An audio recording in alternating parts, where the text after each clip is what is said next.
야, 이거 진짜 재밌는 질문인 것 같은데 고슴도치는 태어날 때부터 가시가 있다고 하던데 엄마 고슴도치는 무슨 죄를 지어서 애가 나오는데 가시가 막 이거 어떻게 합니까? 고슴도치 태어날 때부터 하얀 가시가 있어요. 그런데 그게 그냥 고슴도치 가시처럼 있는 게 아니라 약간 수분 같은 조직에 어떤 물 조직이 있어요. 그러니까 물 조직에 싹 들어가 있습니다. 양수 같은 거? 피부막이 있어요. 수분 있는 피부막에 그 딱 가시가 들어있다가 태어난 다음에 바깥으로 드러나요. 포유류니까 어떻게 태반에서 몸 밖으로 나오잖아요. 네. 그때 가시를 찌르면서 나오지는 않습니다. 그 다음에 거의 말랑말랑하고는 젤라틴 같아요. 아, 처음에? 네, 그러니까 부드러워서 아프지 않아요? 않고요. 며칠 지난 다음부터 서서히 좀 단단해지기 시작합니다. 그러니까 출산할 때는 아기 손톱? 아, 그런 느낌으로.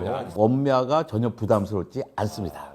아무리 그래도 이게 방향이 잘 머리부터 이렇게 나오면 되는데 사람들도 왜 여가라고 그러나요? 네. 거꾸로 나오기도 하잖아요. 그러면 이제 애들은 좀 힘들진 않을까? 아닙니다. 그러니까 아예 그 고슴도치가 바깥에 가시가 들어가지 않았다 생각하면 돼요. 그냥 매끈하다고 생각하면 네, 돼요. 매끈하고 나옵니다. 쑥 나옵니다. 쑥. 아, 그래요? 아, 너무 그러면 엄마 고슴도치 걱정 안 해도 된다 이거죠? 네, 그렇습니다. 아, 근데 사람은 낳은 다음에 애가 너무 말 안 들으면 아이고 뱃속에 있을 때가 편했지 다시 들어가 뭐 그런 얘기 하는데 얘한테는 그러면 안 되겠구나. 다시 들어가. 죽어요. 큰일 나겠네. 아, 근데 이게 저 고슴도치들도 천적이 없진 않을 거 아니에요? 이 천적들은 어떻게 뭐 가시 다 발라고 먹어요? 그러니까 잡아먹기가 어렵죠. 고슴도치 작잖아요. 작다 보니까 자기를 방어하려고 그냥 가시가 생긴 거거든요. 몸을 둥글게 말고 있잖아요. 가시가 전신을 보호하고 있으니까 다른 동물 같은 경우는 어떤 배를 드러나게 해야죠. 배가 드러나지 않으면 못 잡아먹습니다. 아, 그게 뒤집어요 그럼? 그렇죠.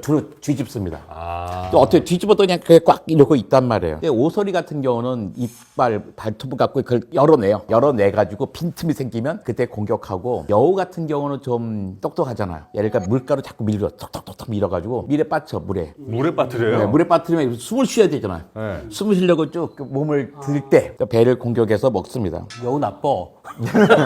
그 다음에 새들이 공격하는데 결국에 못 먹어요. 자기 먹으려다가는 이제 자기가 죽으니까. 너무 고생이니까. 네, 그래서 고슴도치 잡아먹는 동물 많지 않습니다. 이 고슴도치랑 친척인 친구들이 뭐 쥐 쪽이에요? 아니면 다른 아예 아예 다른 종류입니다. 생긴 건 한 쥐만 하긴 한데 네. 쥐랑은 또 다른 친구군요. 그 고슴도치의 요 뭐 털은 아닙니다만 가시 같은 게 탈모 현상 같은 것도 좀 오긴 합니까 혹시? 당연히 있죠. 보통은 이런 사람들이 머리 빠지고 나듯이 예를 들어 가시가 네. 탈가시 빠지고 납니다. 주기적으로 일어나는 일이죠. 아, 그래요? 근데 그런 건 문제가 없죠. 근데 얘도 이제 우리가 탈모라는 건 뭐예요? 내가 머리카락 빠진다고 탈모가 아니잖아요. 이렇게 정말 뭐 탈모 사람이 와장창 빠지는 게 탈모라고 하는 빠지고 거죠. 이제 다시 안 나는 게 다시 안 나는 거. 예. 얘도 마찬가지다. 탈모, 탈가시가 있어요. 아. 스트레스 받을 때. 그러니까 먹이 스트레스, 환경 스트레스, 뭐 호르몬 스트레스, 뭐 피부염이 걸린다든지 이런 스트레스 쌓이면 노화가 되고 그러면 탈모가 됩니다. 그 탈모가 되면 이제 뭐 잡아먹기는 자연사하게 되는 거죠. 이 탈모는 주로 어디 많냐면 우린 자주 볼 수 있어요. 요즘은 고슴도치 키우는 사람들 많잖아요. 네. 키우는 고슴도치가 탈모 현상, 탈가시 현상이 많이 일어납니다. 스트레스가 있는 거죠.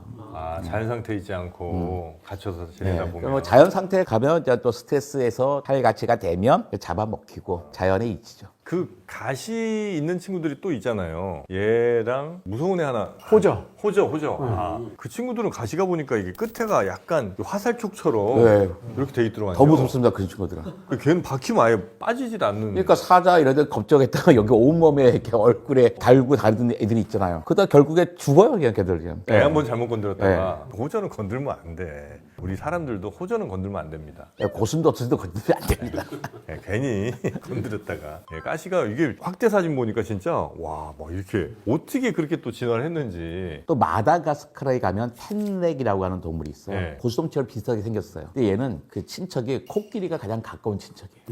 고슴도치 같이 생겼는데. 네, 거기서 요만한데 코끼리하고 가까워요. 마다가스카르가 이제 아주 고립된 자연 환경이잖아요. 예. 아주 특별하게 진화를 했고 마다가스카르에만 살고 있는 동물입니다. 그 가시 있는 것도 그러니까 일종의 수렴 진화 같은 거네요. 수렴 진화요, 맞아요. 각각 다 기원이 달라요. 예를 들어서 곤충, 박쥐, 새, 뭐 인형의 날개가 다 다른 데서 시작했지만 결국 날개가 된 것처럼 얘네들도 다 다른 이유로 날개가 됐죠. 또 고슴도치 날개는 몸에 케라틴이 고슴도치는 날개 아니고 가시요. 가시 케라틴이 털처럼 굳어지면서 좀 더 단단한 가시가 된 겁니다. 아 그래요? 아, 케라틴이 약간 그 발톱 같은 거네 그렇죠. 느낌이. 그런 겁니다. 고슴도치 관련된 궁금증 하나 풀어봤고요. 자 그리고 물리학 관련해서 심플한 질문 같은데 1.5리터짜리 그 탄산음료가 있다 치고 이거를 여름에 되면 빨리 막 시원하게 먹고 싶잖아요. 한 10분 안에 만약에 시원하게 먹으려면 어떻게 하면 되냐? 예를 들어 뭐 냉장고에 넣을 수도 있고 아니면 찬 물에 이렇게 담가둘 수도 있고 뭐 방법은 여러 가지 있지 않겠습니까? 제가 생각한 가장 좋은 방법 하나만 말씀드리고 싶은데요. 물과 얼음을 함께 넣어서 얼음 물의 상태로 있게 되면 물의 온도는 0도가 되겠죠.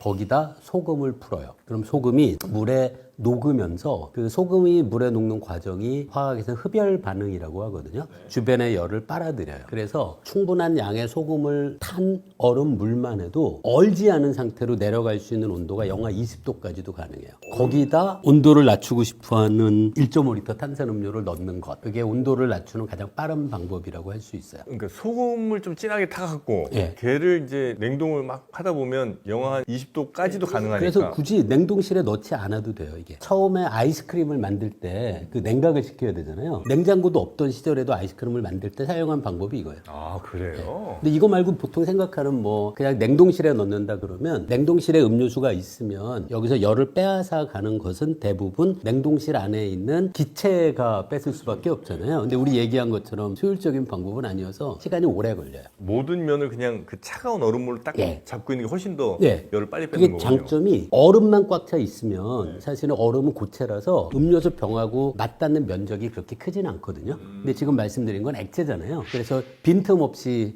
음료 전체 용기를 액체가 둘러싸고 있는 거죠. 나 아까 이제 했던 방법은 주로 저는 물을 헝겊에 적셔가지고 그 헝겊을 용기를 싸고 있으면 네, 있죠. 그러면 이제 그러니까 증발하면서 그것도 좋은 방법인데요. 냉동실 안에 그걸 넣었을 때 냉동실이 건조하거든요. 그래서 표면에 물적신 수건에 있는 물이 기화할 수 있어요. 그러면 액체가 기체로 바뀌는 건 흡열 반응이라서 온도를 뺏어가거든요. 좋은 방법인데 수건에 물을 적셨잖아요. 기화보다 물이 어는 게 더 빨라지면 어떻게 될까요? 난 그 냉장고에 넣는 게 아니라 그건 발열 반응이라서. 냉장고 바깥에서 냉장고 바깥은 그거 좋은 방법이에요. 물의 기화열이 엄청 크거든요. 그래서 액체가 기체로 바뀔 때 열을 굉장히 많이 빼앗아요. 우리가 땀 흘린 다음에 선풍기 앞에 서 있으면 엄청 시원한 게 바로 그런 이유고요. 근데 그거는 아무리 그래도 0도 이하로 낮추는 건 전혀 불가능해요. 10분밖에 없으면 안 될 것 같긴 한데 자 그러면 만약에 물적신 수건을 음료수병에 둘렀다 치고요. 걔를 바깥에서 가만히 냅두면서 천천히 기화되는 것이 더 음료수가 빨리 식어요? 아니면 바깥에서 열을 가하면서 수건에 적셔져 있는 그 물을 빨리 기화시키면서